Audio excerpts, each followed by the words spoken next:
Hey, YouTube, I already know y'all gonna try to take this down. Oop, wrong one. Facebook, all of y'all might not really rock out with me because, I got this music playing. But sometimes you gotta let that whistle play in the background. You know what I mean? You don't walk down the yellow brick road and you just try and get back home. Or you trying to find some heart. So you just gotta eh, eh, eh, listen to that whistle. Hey, but no, man. So I decided, I think as a new format thing, because I do AC Lee and Parlay Pete and the Village Vets pretty much every Wednesday. And a lot of times when I do those pods, because it's conversations with people, sometimes there's time constraints. I don't really get to get my points off, like and really get my bag. So I think I'm going to do like a pre-show show of just me, probably for like 30-40 minutes, just on here talking about some of the stuff that is on the docket for the show. And again, not to spoil the show, because you get a different dynamic, when you have me by myself just talking, or if you have me and Parlay Pete, or if you have me with the Village Vets, you see various versions of myself in those situations. So I think I'm going to use this show to kind of get back to the roots of it, like, the Big Baby podcast style, where I can just rant and rave about whatever it is that I want to talk about, because that's fun too. I love talking to my friends and having these conversations, but a lot of times I also just like talking into a microphone. I like talking to an audience that I don't have to listen to. I don't read the comments while I'm talking. So I can just get here and it's like a therapy session. I can just get my thoughts off uninterrupted. Nobody to butt in, mess me up. I ain't got to tell them to let me cook. Hey, ISO on me. No. Nah, this is ISO. This is just, what I'm saying, going to the gym and putting up shots, going to the gym, working on your game, because it's just an individual workout. If people want to come watch it, they're more than welcome to come watch it. We'll stream it. But if nobody watched it, if we didn't stream it, we would still be doing this work. You know what I'm saying? Like the stuff that I come on here and talk about, bro, I promise you, I would yield this into a microphone to a blank screen. I would even have to hook the stuff up. I would just need the visual of the microphone to feel like I'm talking, because as much as I'm talking to you all, bro, I'm talking to myself. Yeah, I know they say you're not supposed to talk to yourself and answer yourself, some of that old folk stuff. But no, I talk to myself. I answer myself, man. We have full on conversations. And then if I think those conversations are really good, you know what I mean? I'll just bring them to the pod, because this is my comfort zone. And I forgot, it's crazy when you get comfortable living outside of your comfort zone, which I think is a very important trait to have in life. So you're always adaptable. But if you get so good to living outside of your comfort zone, you no longer have a comfort zone, because you become too comfortable everywhere. And when I start planning out these ISO pods, just me by myself, because, I don't do them anymore, you just go, oh man, this is what I like. I like this process. I like writing the notes, scoping out the show, doing it the way that I want to do it. I don't have to talk to anybody. I don't have to listen to anybody. I just get to sit here and kick it and talk. Bro, you know how much I love to talk? But I've been out of my comfort zone for so long, I forgot where my comfort zone was, because I got comfortable somewhere else. And that's something to be mindful of, right? It's great to be adaptable. It's great to be able to be comfortable in any environment, but never forget what makes you comfortable. Never forget where you find your true comfort, and don't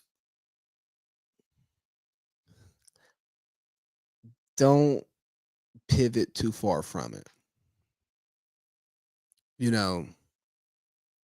Life can put you in situations where it happens. It's cool. But never forget where you're comfortable, because like, dog, if you forget where your true comfort zone is, man, you just get so good in another place. And then when you finally go back to what you're used to what you know, what you love most, all things equal, you go, oh my God. So orgasm with a new one. Boy, I haven't felt this good since my first time.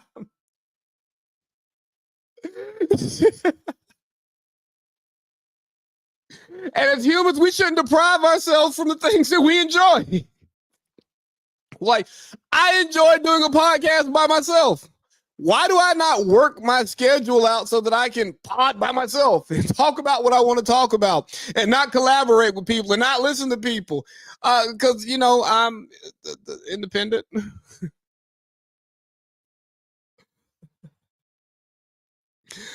I like to, do things the way that I want to do them without necessarily always considering what other people think in certain situations. In many situations, don't get me wrong, I'm a great team player.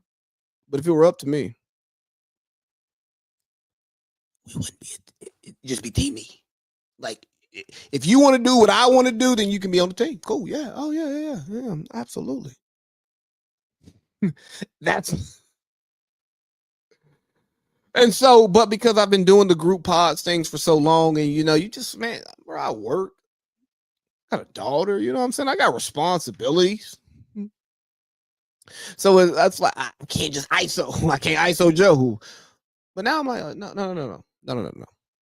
We've got to shift the priorities to make sure that we're prioritizing me. I got to do what I like. I got to get my weekly therapy in. I got to come in here and talk. And there's a lot to talk about. A big topic that's being talked about, and it's being talked about improperly, is Travis Hunter winning the Heisman. It's crazy that we're not actually talking about Travis Hunter winning the Heisman. We're talking about the way that his fiance acted since he won the Heisman. Coach Prime, Dion, had to tell her to stand up when they announced him. Not a great look. She grew a little impatient at an event that he was at, where he was, signing memorabilia and earning his paycheck. You had the incident at the game earlier this year where he went crazy. He had like 3 touchdowns and like an interception, and she had an attitude about something. And then some of her content, like their content comes up, her talking about some he wasn't her type initially. She's telling, then, they respond to people criticizing her actions, and he's like, bro, you even got no girl, bro. We'll get to that in a second. But you got to relax, Travis. And then her telling her story about how he's a good guy and he take her to parties and wait outside for her. And it's like, hey, man, I'm going to need you to, I know you, young lady, ma'am, you are a college graduate. You also have a master's degree. Saw that on your Instagram profile. Yeah. Little creep squad. But I'm gonna need you to, for your next educational ventures, I'm gonna need you to enroll into the Savannah James School for Women Who Date Famous Niggas. Because I don't know if there is a spouse who has a higher approval rating than Savannah James. Nobody on the outside who does not interact with this woman, who does not have true personal experiences with this woman that could make them dislike her, can have a bad word to say about Savannah James. Now, she's been in and out of the spotlight for the better part of 20 years as LeBron's wife. LeBron, personal record, squeaky clean. Hey, Bron, I know if you was at them Diddy parties, you was on the up and up, and we good. You know what I'm saying? And since then, Savannah's been there. She's been with him the entire time. High school sweetheart.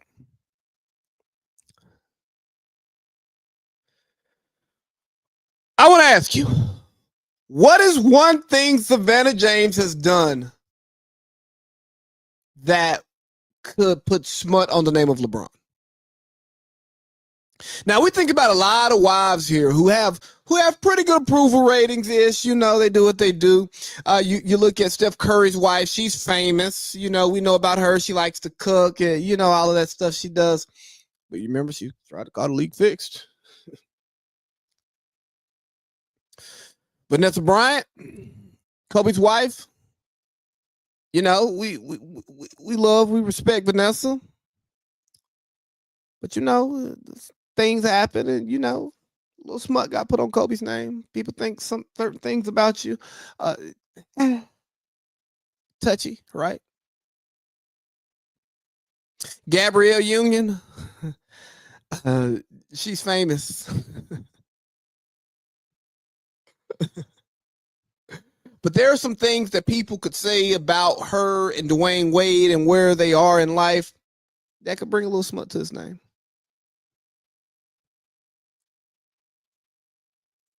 But Savannah, no sir, no ma'am, no ma'am, no sir.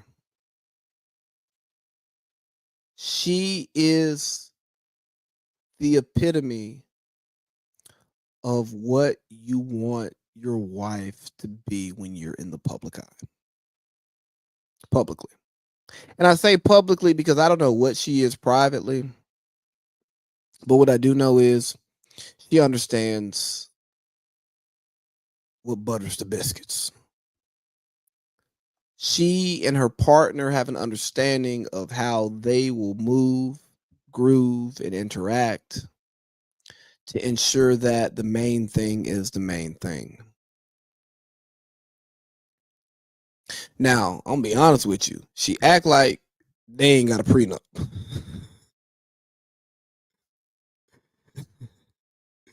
She act like, hey, if I mess this bag up, I mess my bag up. So let me relax. But no, on a serious note though, LeBron's been in the public eye all these years. His kids are now in the public eye. He's constantly under public scrutiny. Anything he says or does gets taken and it gets blown up. And unlike some, Savannah's actually in the public eye. We know her name. We know what she looks like. We know who she is. We know a little bit of her backstory. You know what I'm saying? Softball player. You know. And as a society, for some odd reason, people care about who someone famous is with. They care about the partner. They care about seeing them. They care about seeing and watching how they do. And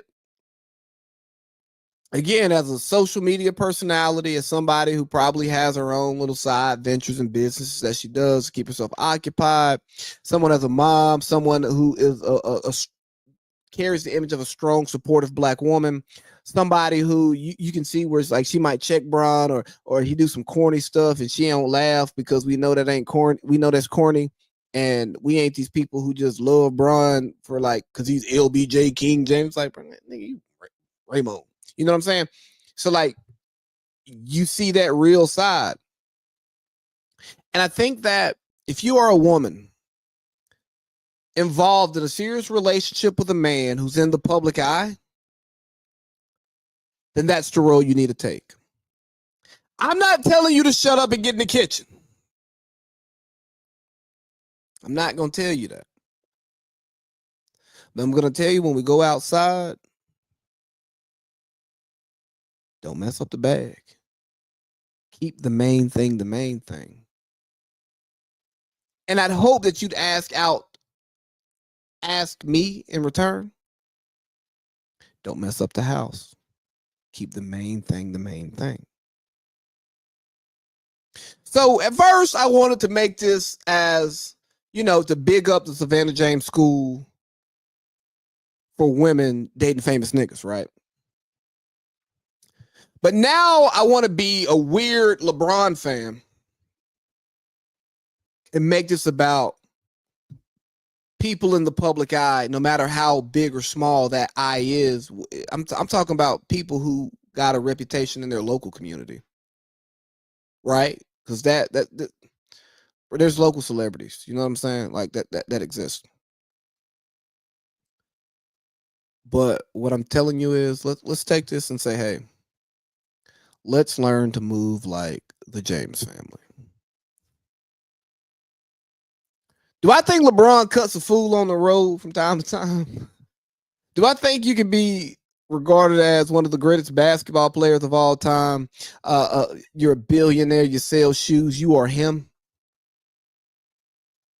And just think the last woman you've touched over the last 20 years is your wife now.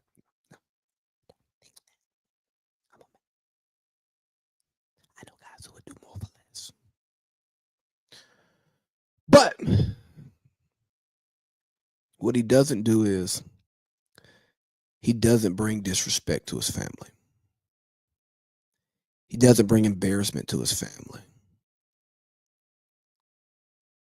And I mean in the way he moves professionally, the way he moves in his personal public life, all of this stuff, right? You notice that you can't put smut on his name. You can't really put real smut on LeBron's name. And you can't put smut on his name because of the actions of himself, first, the actions of his wife, second, and then the actions of his children and his inner circle, the people who he's associated with, to where if they did something out of pocket, you're going to look at him because you go, oh, well, you're tight with these people. That should be the goal for people who operate in the public eye. And let me tell you something now. If you're operating in the public eye, you got to be good at being fake. Get comfortable being fake. Now, when you're around people, the people that matter, the people who can affect the meal ticket, now you got to be fake. Things got to be great and peachy even when it's not great and peachy. I might, talk to this woman a little bit too long, share a joke too much, and laugh a little bit, and she grabbed my lower waist. Yeah, you can hate that, but you got to eat that till we get in the car. Now, I'm saying this from the masculine perspective as the man being the breadwinner. But if you are a man dating Kim Kardashian and she out on the scene doing her ooh, you gotta let dudes flirt a little bit. Yeah, no, you gotta be. Now you gotta be there and make sure, hey. I'm here. But nah, you gotta let her work the room, because part of her working the room, part of her being who she is, and part of her getting some of the deals that she gets, I'm telling you, and this is no knock to her business acumen at all, but some of that stuff happens because a man thinks he can and if you know that and you act to keep the business separate, don't pull an arrow out of your quiver that you and not shoot it. Okay. Don't have no arrow in your quiver that you can shoot. You ain't out here shooting. Some people would say that it's derogatory or makes a woman lesser than. But dog, if you can flirt with somebody to land a deal, you should.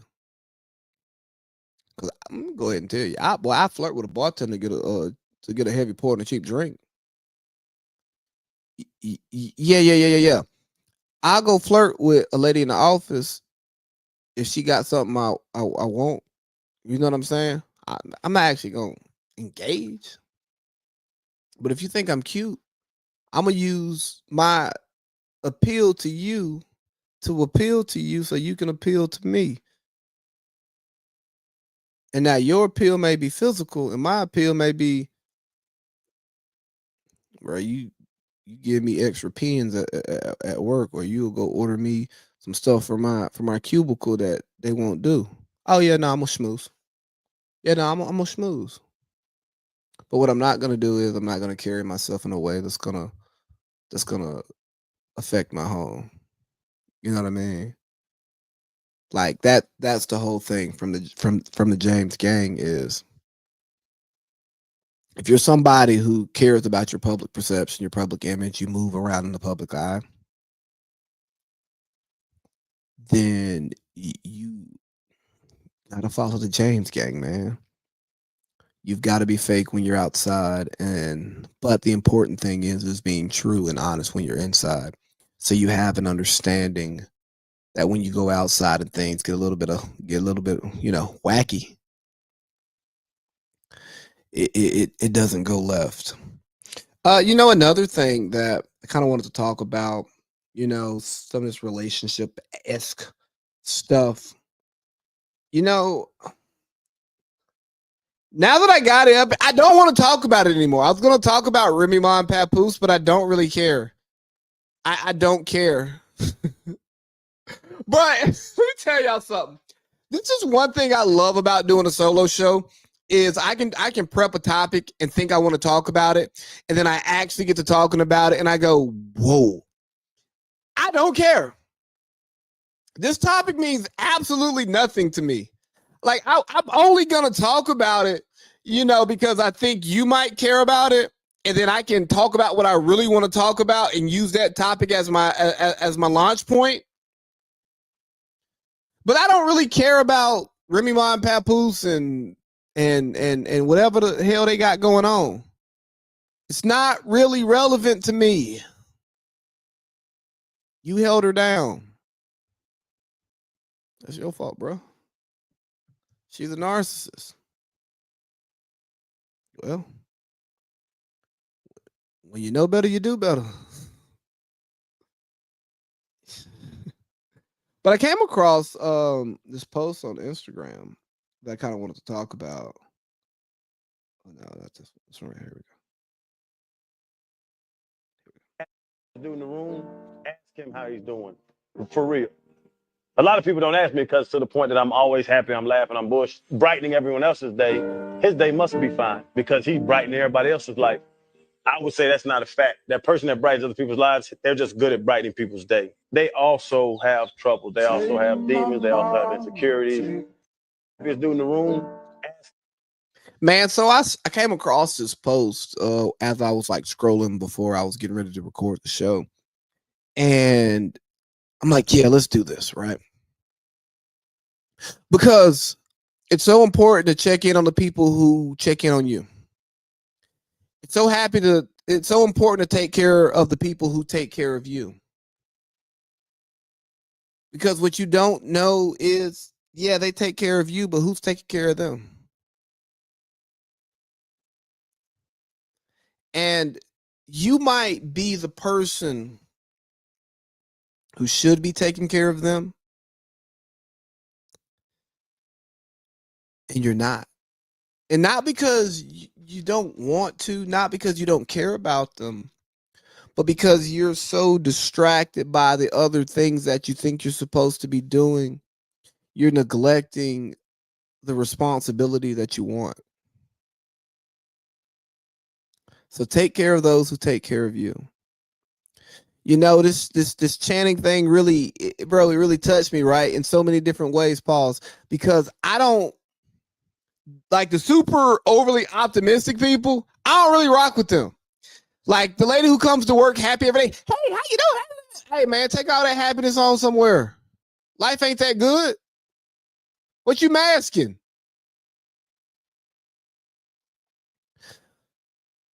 But then you can sometimes not realize that the ultra positive person is the same person who people lean on when they need something, when they need help, when they need support. The person that people can emotionally dump on, they're one and the same. And it took me a long time to get to this point in understanding, because I'm not the super overly optimistic, happy, ha ha ha ha. I mean, I'm a super optimistic person. Don't get me wrong, but like, dog, like I have bad days. Like, what you laughing? What you smiling for? Yeah, that's me. I'm still having a good day because I'm alive. Right. So that's me. That's my, like, bro. If I wake up, it's a good day. So yeah, I'm an optimistic person, right? But I'm also a super supportive person. I'm there for the people in my lives a lot, even when I don't have the capacity for it. And I'm like, oh golly. I'm that super optimistic lady that I used to work with in San Diego who got on my damn nerves.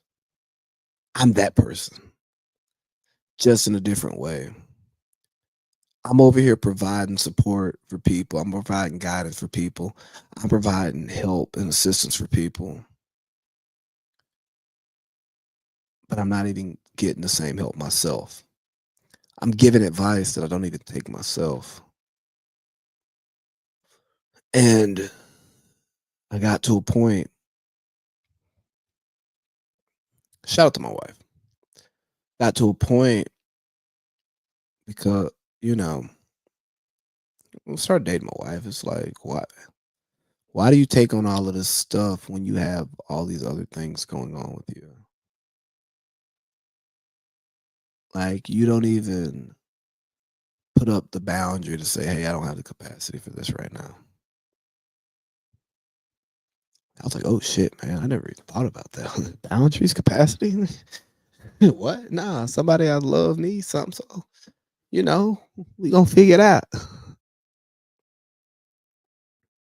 But what you don't realize is you become an enabler to people. And once you kind of like pull yourself away from those situations, you find out that they figure it out. And there's nothing wrong with providing support for people, but you got to make sure that you can provide support when you provide support. But I'm not talking to you givers, right? I'm talking to the people who you give to. Hey, check in. See how that person is doing. Ask them if they have the capacity for for your for your desires from them, you know? Talk to them. Make sure they're okay. Understand the situation. Don't just dump on somebody when you know they're going through some stuff or you know they want to be happy and don't dump on them when they need to be at their best. Dump on them when it works for them, you know? Because if they truly care about you, they're going to be open and available for you no matter what, even when they can't, when they're not, when they don't have the capacity. They're going to be there for you. But you don't know what you're taking away from them when you do that. So I want to apologize to anybody in my circle who's been part of my support system, somebody who I've just like emotionally dumped on, man. If I didn't take into consideration what you had going on, if I didn't ask for your capacity, your availability, I'm sorry. I know some of y'all wouldn't care because y'all aren't that evolved, and that's not a bad thing. Because I think as a society, we're becoming too evolved. It's a conversation for another day. But yeah, no, I'm sorry, man. And thank you for being there. Thank you for your guidance, your support, your direction, man. Thank you for everything, man. I, I, I wouldn't be recording this pod today if it weren't for y'all. And it means the world to me to have you all in my life. It means the world to me to have a pod and have people who actually listen to me talk, man. Shout out to y'all, man. We out of here.